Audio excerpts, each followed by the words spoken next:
رمضان شریف اپنے کسی تعارف کا محتاج نہیں۔ اس میں جو اللہ تعالیٰ نے خیر اور برکتیں اور بھلائیاں رکھی ہیں ان کی وجہ سے یہ کسی چیز کا محتاج تعارف نہیں۔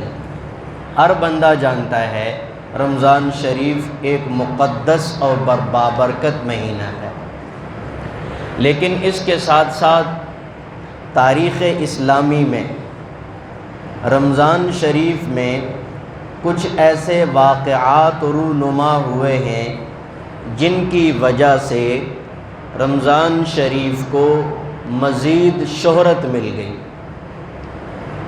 کچھ ایسے واقعات نے جنم لیا اسلام کی تاریخ میں جن کی وجہ سے رمضان شریف کی مزید شہرت ہو گئی۔ مثلاً وحی کے آغاز سے پہلے جب دنیا میں وحی نہیں آئی تھی، حضرت عیسیٰ علیہ السلام دنیا سے تشریف لے جا چکے تھے زندہ آسمانوں پر، اور کوئی نبی زمین کے اوپر آیا نہیں، اور 600 سال گزر گئے۔ کتنا بھائی؟ حضرت عیسیٰ علیہ السلام زندہ آسمانوں پر، اور ان کے بعد 600 سال تک زمین پہ کوئی نبی نہیں آیا۔ جناب نبی پاک صلی اللہ علیہ وسلم وحی کے آغاز سے پہلے غار حرا میں بیٹھ کے عبادت کیا کرتے تھے، تنہائی میں خلوت میں جا کے اپنے خالق کو یاد کیا کرتے تھے۔ یہی رمضان المبارک کا مہینہ تھا۔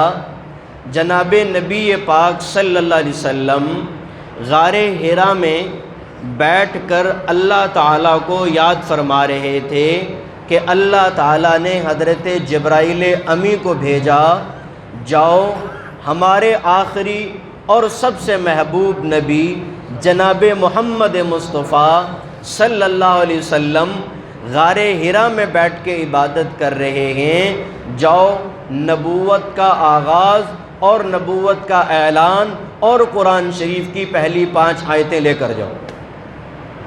اسی رمضان میں بعض علماء نے لکھا کہ وہ 17 رمضان تھا۔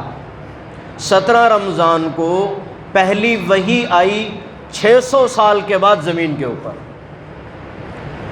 تو گویا کہ زمین اور آسمان کا رابطہ جو 600 سالوں سے کٹا ہوا تھا، رمضان شریف میں پھر سے وہ جڑ گیا۔ تو اس وجہ سے بھی رمضان شریف کو شہرت ملی۔ نمبر 2، نبی پاک صلی اللہ علیہ وسلم کی دعوت کے بعد ہجرت، اور ہجرت کے بعد مدینہ شریف میں حق اور باطل کی، اسلام اور کفر کی پہلی جنگ جو ہوئی بدر کے مقام پر، وہ بھی رمضان شریف میں 17 رمضان کو ہوئی۔ اس وجہ سے بھی رمضان شریف کو مزید شہرت مل گئی۔ نمبر 3، رمضان شریف کو مزید شہرت ملنے کی وجہ مسلمانوں کے نبی پاک صلی اللہ علیہ وسلم کے بعد خلیفہ اول جناب ابو بکر صدیق رضی اللہ عنہ ہیں، دوسرے خلیفہ جناب عمر فاروق رضی اللہ عنہ، تیسرے خلیفہ جناب عثمان غنی رضی اللہ عنہ، چوتھے خلیفہ جناب علی المرتضیٰ رضی اللہ عنہ۔ یہ چوتھے خلیفہ مسلمانوں کے جن کو شہادت ملی، بعض علماء تاریخ کے قول کے مطابق رمضان شریف میں 17 رمضان کو ملی۔ بعض علماء تاریخ کے قول کے مطابق سیدنا علی المرتضیٰ رضی اللہ عنہ جو پیغمبر کے چہیتے داماد ہیں، ان کی شہادت 21 رمضان کو ہوئی۔ اس وجہ سے بھی رمضان شریف کو مسلمانوں کے درمیان شہرت نصیب ہوئی۔ محترم بھائیوں، میں اب آپ کے سامنے جناب علی المرتضیٰ رضی اللہ عنہ کے کچھ اوصاف ذکر کر کے رمضان شریف کی طرف آنا چاہتا ہوں۔ نبی پاک صلی اللہ علیہ وسلم کے یہ محبوب داماد اور چوتھے مسلمانوں کے خلیفہ حضرت علی رضی اللہ عنہ، ان کے والد گرامی کا نام عبد مناف ہے۔ کیا نام ہے بھائی؟ عبد مناف ہے، لیکن کنیت ان کی ابو طالب ہے۔ ہم نام جانتے ہیں ابو طالب، جبکہ نام ان کا عبد مناف ہے، کنیت ابو طالب ہے۔ اور ان حضرت علی رضی اللہ کی والدہ کا نام فاطمہ بنت اسد ہے۔ یہ قریش کے خاندان کی فرد ہے۔ حضرت فاطمہ بنت اسد اور حضرت عبد مناف حضرت علی رضی اللہ عنہ کی جو ان سے پیدا ہوئے ہیں، حضرت علی رضی اللہ کے 4 بھائی تھے اور 2 بہنیں تھیں۔ حضرت علی رضی اللہ عنہ ان میں چھوٹے تھے۔ جب حضرت علی رضی اللہ کی پیدائش کا وقت آیا تو حضرت فاطمہ بنت اسد کعبہ میں آ گئیں۔ حضرت علی بعض علماء تاریخ کے قول کے مطابق کعبہ شریف میں پیدا ہوئے ہیں، لیکن کعبہ میں پیدا ہونا یہ کوئی شرف کی بات نہیں، کیونکہ وہ عبادت خانہ تھا، زچگی خانہ نہیں تھا۔ اور بھی لوگ کعبہ میں پیدا ہوئے ہیں۔ حضرت علی رضی اللہ عنہ بھی کعبہ میں پیدا ہوئے۔ جب حضرت علی رضی اللہ عنہ پیدا ہوئے، ان کا نام ان کے والد نے علی رکھا، والدہ نے کچھ اور رکھا۔ حضرت علی رضی اللہ کے والد ابو طالب عبد مناف، ان کی اولاد زیادہ تھی، آمدنی کم تھی، غریب تھے، اولاد کی کفالت نہیں کر سکتے تھے، تو 2 سال کی عمر میں حضرت رسول پاک علیہ السلام نے حضرت علی رضی اللہ عنہ کو اپنے گھر میں بلا لیا۔ 2 سال کی عمر میں رسول اللہ کی تربیت میں آگے حضرت علی رضی اللہ عنہ، نبی پاک علیہ السلام کے ابا کا انتقال ہوا، پھر اماں جان کا انتقال ہوا، پھر دادا کی کفالت میں آئے تو ان کا بھی انتقال ہو گیا۔ اس کے بعد ابو طالب نے کفالت کی جناب نبی پاک علیہ السلام کی، تو رسول اللہ نے ابو طالب کے ایک بیٹے علی کو لے کر اس کفالت کا مکافات کر دیا کہ ابو طالب آپ نے میری کفالت کی تھی جب میرا کوئی پرسان حال نہیں تھا، چچا اب آپ کے پاس آمدنی کے وسائل کم ہیں، اولاد زیادہ ہے، ایک اولاد میری تربیت میں دے دیں تاکہ میں اس کی کفالت کر کے مکافات کر سکوں۔ حضرت علی رضی اللہ عنہ 2 سال کی عمر میں نبی پاک صلی اللہ علیہ وسلم کی خدمت میں آ گئے۔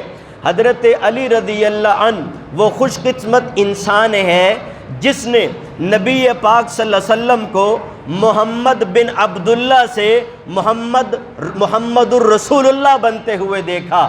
9 سال کی عمر ہو گئی، جناب نبی پاک علیہ السلام نے دعوت دی، تو دعوت دی حضرت علی رضی اللہ عنہ وہ کائنات کے واحد فرد ہیں جنہوں نے 9 سال کی عمر میں جناب نبی پاک علیہ السلام کا کلمہ پڑھا۔ آپ میری بات سمجھ رہے ہیں؟ کلمہ پڑھا اور مسلمان ہو گئے۔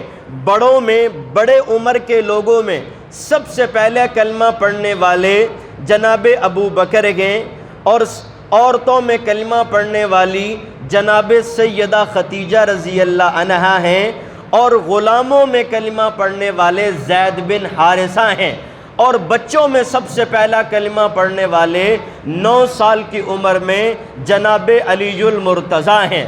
جب سارے لوگوں نے رسول اللہ کی دعوت کو ٹھکرایا، مکہ کے رؤساء، مکہ کے ادیب، مکہ کے شعراء نے رسول اللہ کی دعوت کا انکار کیا، تو اس زمانے میں ایک معصوم جناب نبی پاک علیہ السلام کی دعوت کو قبول کرنے والا، جس کو آج اسد اللہ کے نام سے یاد کرتی ہے، وہ حضرت علی رضی اللہ عنہ ہے۔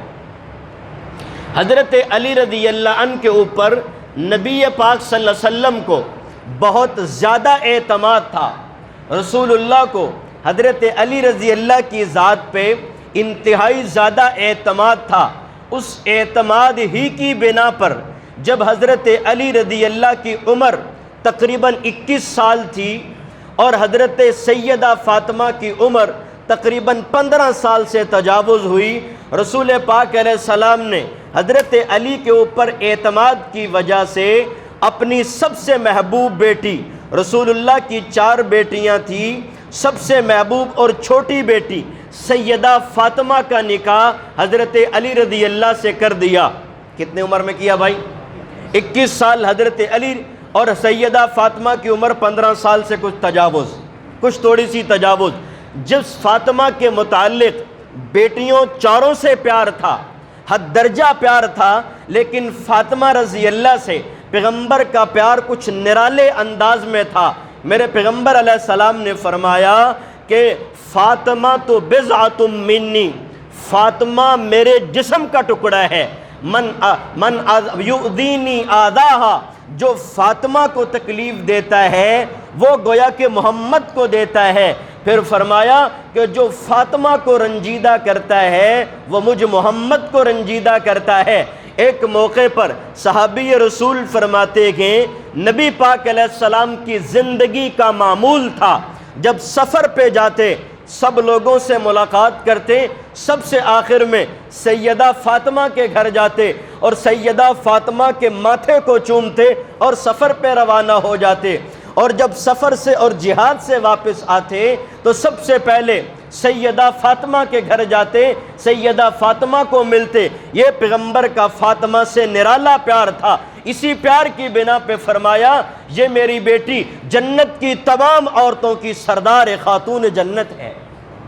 آپ میری گزارشہ سمجھ رہے؟ رسول اللہ کو حضرت علی پر اعتماد کی بنا پر حضرت فاطمہ کا نکاح، جس سے اتنی قدر محبت ہے، حضرت علی سے کر دیا۔ محترم بھائیوں، صرف پیغمبر ہی کو حضرت علی رضی اللہ پر اعتماد نہیں تھا، بلکہ سیدنا علی المرتضیٰ کو بھی رسول اللہ کے ہر قول پر، ہر فعل پر اور ہر عمل پر اعتماد تھا۔ صرف پیغمبر ہی کو اعتماد نہیں، بلکہ حضرت علی رضی اللہ کو بھی جناب نبی پاک علیہ السلام کے اوپر حد درجہ اعتماد تھا۔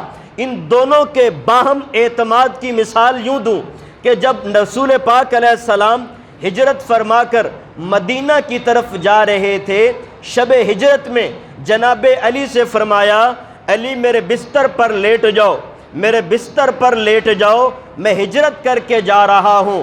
حضرت علی کو پتہ تھا پیغمبر مکہ سے مدینہ جا رہے ہیں اور رسول پاک جا رہے ہیں، اور جاتے ہوئے فرما گئے علی یہ جتنی ننگی تلواریں اور جتنی شعلہ بھڑکتی نگاہیں ہیں یہ تمہارا کچھ نہیں بگاڑ سکتے۔